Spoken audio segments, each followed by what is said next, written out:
पास चलूंगा। आशुतोष जी,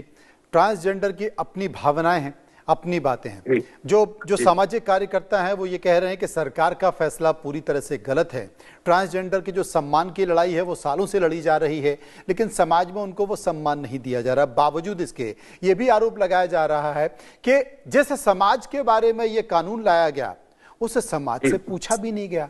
तो अगर सरकार ये कानून लेकर आई है तो सरकार की ऐसी कौन सी मजबूरी है?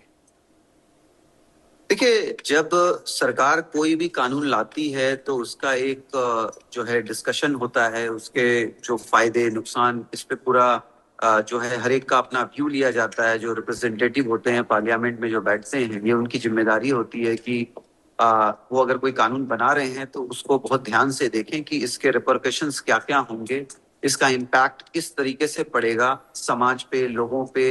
और जो है पहले के जो एक्सपीरियंसेस हैं उसको भी वो लेके चलते हैं कि जो पहले कानून बना था उसमें क्या अमेंडमेंट की उनको जरूरत लग रही है, या एक्सपर्ट ओपिनियन क्या है, पब्लिक ओपिनियन क्या है, पब्लिक का व्यू क्या है, और ये जो लॉ हम बना रहे हैं या अमेंड कर रहे हैं उससे क्या क्या प्रभाव पड़ेगा। तो मुझे लगता है ये सारी चीजों को कंसिडर करना बहुत जरूरी पार्ट बन जाता है। अब जहां तक हमने देखा नालसा का जो जजमेंट था सुप्रीम कोर्ट का, तो सुप्रीम कोर्ट ने जो है ट्रांसजेंडर को एक तरीके से रिकॉग्नाइज किया था, उनके राइट्स को पूरी तरह से रिकॉग्नाइज किया गया था, और उनका जो है कहीं पे भी एक्सप्लॉयटेशन ना हो, चाहे वो एजुकेशन हो, हेल्थ हो, या किसी भी तरीके का जो सर्विस वो अवेल करते हैं उसमें कोई भी डिस्क्रिमिनेशन ना हो, इसका ध्यान रखा गया था, ताकि जो है आर्टिकल 14, 15, 16 और जो 21 है हमारे संविधान का, कॉन्स्टिट्यूशन का, उसका कहीं से भी वायलेशन ना हो और उनको एक रिस्पेक्टफुल जो सिटीजन है उसके तरह से उनको ट्रीट किया जाए। और देखिए, हमारा 2019 में भी फिर कानून बनाया गया और इसी जो है फंडामेंटल प्रिंसिपल्स पे बनाया गया,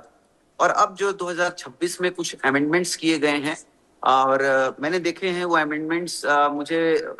मालूम है कि लोग इसमें कुछ जो ट्रांसजेंडर्स हैं इसका ऑब्जेक्शंस ले रहे हैं, क्योंकि इसमें जो चीफ मेडिकल ऑफिसर का जो क्राइटेरिया बनाया गया है, जो उनको डिटरमाइन करेगा, और फिर उसके रिपोर्ट के बेस पे जो है डिस्ट्रिक्ट मैजिस्ट्रेट जो है कंसिडर करेगा कि वो एक ट्रांसजेंडर हैं, और ये सर्टिफिकेशन उनको दिया जाएगा। तो देखिए, पहले भी डिस्ट्रिक्ट मैजिस्ट्रेट का जो प्रोविजन था वो 2019 के भी एक्ट में था,